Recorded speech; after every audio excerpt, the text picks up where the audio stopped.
família, vamos continuar aqui o nosso programa falando sobre educação, falando sobre como é esse universo entre pais e filhos que precisa de cuidado, de atenção. Tem tantas crianças em sofrimento, tem tantos adolescentes em sofrimento e, pasmem, não é por falta de comida. Elas não estão passando necessidade do que comer todos os dias, na maior parte da experiência delas. O que está faltando também, muitas vezes, não é brinquedo. Às vezes não está faltando roupa, não está faltando um lugar para morar.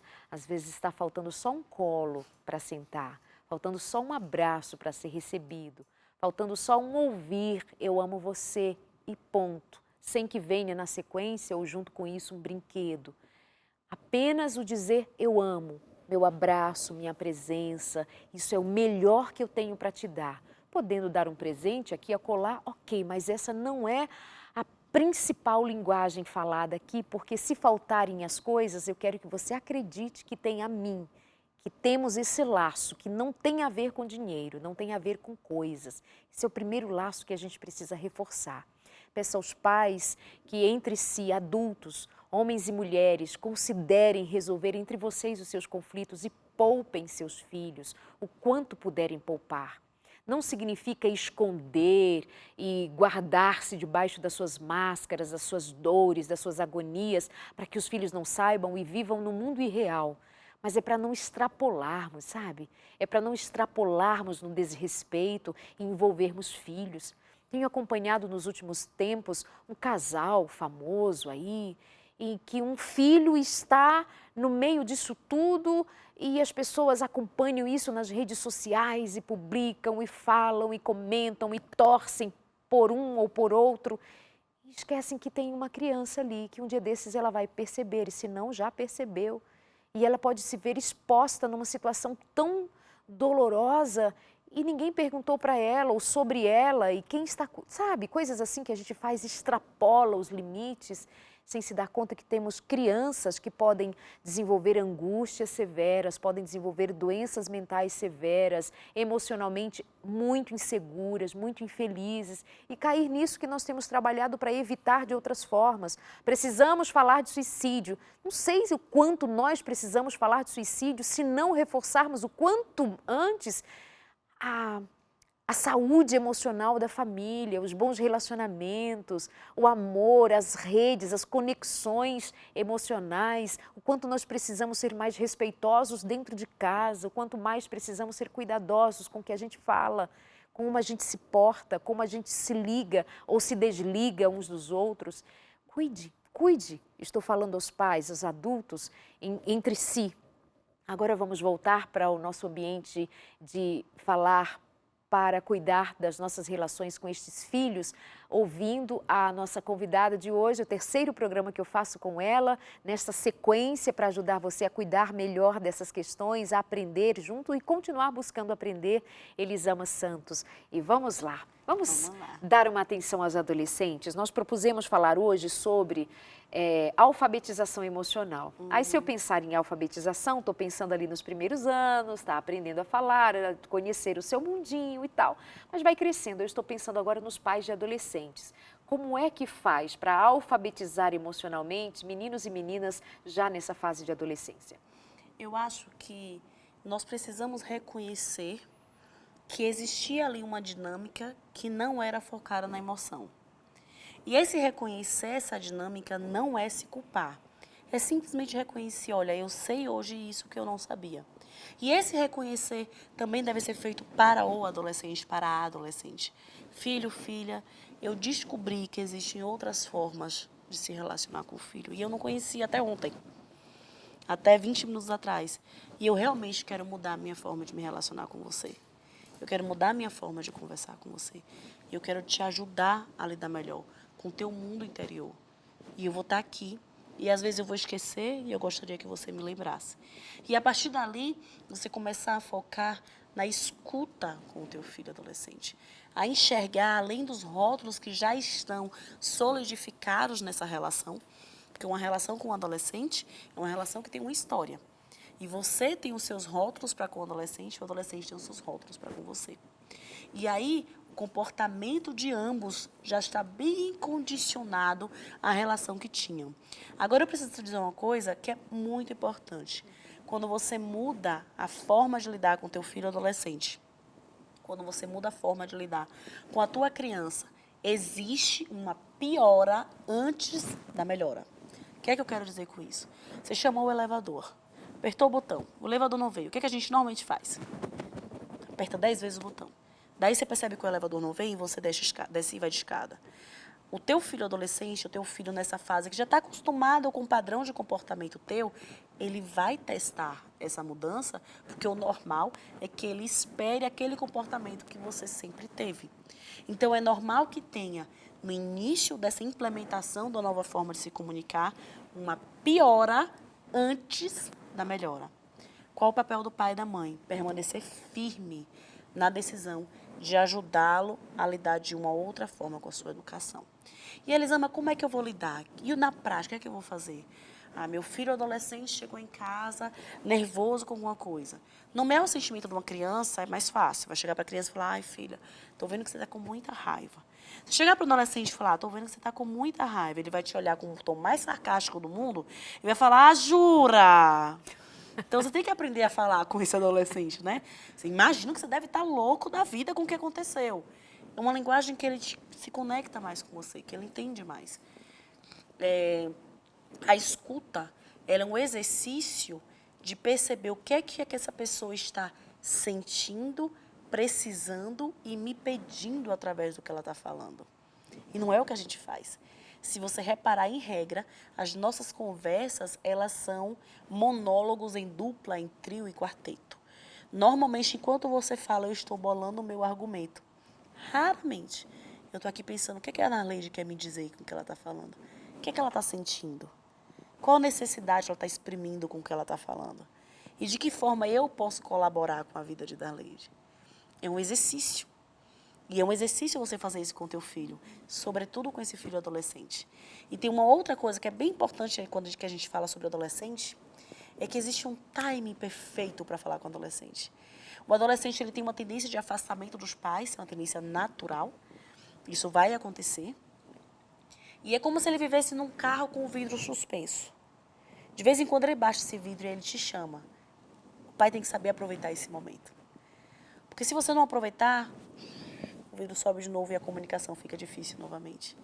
Eles são na fase de transição entre a família é o mais importante para mim e os meus amigos são mais importantes para mim. A regra é que os amigos, a vida social, ela ganhe uma importância imensa para o adolescente. Então ele dança entre esses quereres, ele está numa fase de transição. E aí existem momentos ele quer se conectar com a família e que ele chame a família e fala, não estou tempo agora para falar, não. Você perdeu ali uma oportunidade imensa de se conectar com o teu filho adolescente. Larga as coisas. Quando esse adolescente, e eu vou usar uma palavra que já entendemos que é um rótulo, mas é assim que se fala quando nós queremos dizer que o filho adolescente está difícil. E com o adolescente rebelde? Essa rebeldia é uma linguagem? Quer dizer o quê? Quando que não é só hormonal? Quando não é só essa independência que ele está buscando? Quando que eu preciso identificar o que ele está me dizendo nisso? Que janela é essa da chamada rebeldia? Olha, a tendência natural é que o adolescente questione o que o pai e a mãe sempre fizeram. Por quê? O adolescente, ele é o nosso poder de evoluir enquanto sociedade. Nós já estamos com os olhos cansados para a maioria dos problemas que estão aí. É dessa geração que vai vir um novo olhar para os nossos velhos problemas. São eles que têm uma cabeça que pensa numa outra forma. Então, é normal que o adolescente comece a questionar a forma que meu pai e minha mãe fazem as coisas. A adolescência é uma fase de crise existencial, é uma fase que perguntas como, por que eu existo? O que eu estou fazendo aqui? Qual o sentido da vida? São perguntas muito fortes da Leide. E são perguntas que o adolescente se faz muito. Por isso, o suicídio ele é tão forte nessa idade. É a causa de mais mortes entre pessoas até 29 anos. Saiu uma pesquisa da ONU a respeito disso. Você tem falado muito sobre isso. Por quê? Porque é uma fase de angústia profunda. É uma fase que você se questiona porque você existe. Isso é muito intenso.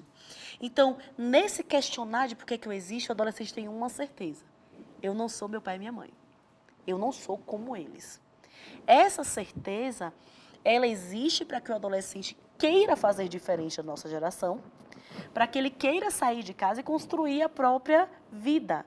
Se não fosse assim, nós viveríamos sempre na casa dos pais e fazendo tudo igual aos nossos pais e nós não cresceríamos enquanto sociedade. Então, isso é algo que a nossa natureza ela tem de uma maneira saudável. Agora, o que é que eu tenho que observar? Se esse rejeitar a opinião dos pais e descobrir a própria identidade, não está ganhando uma proporção muito maior. Se não tem uma raiva, um ódio aí. Porque se eu percebo que tem uma raiva muito maior, tem ali, talvez, uma desconexão com a própria família. Um problema na própria autoestima, na autoimagem. De que forma esse comportamento do meu filho é um pedido de ajuda deslocado?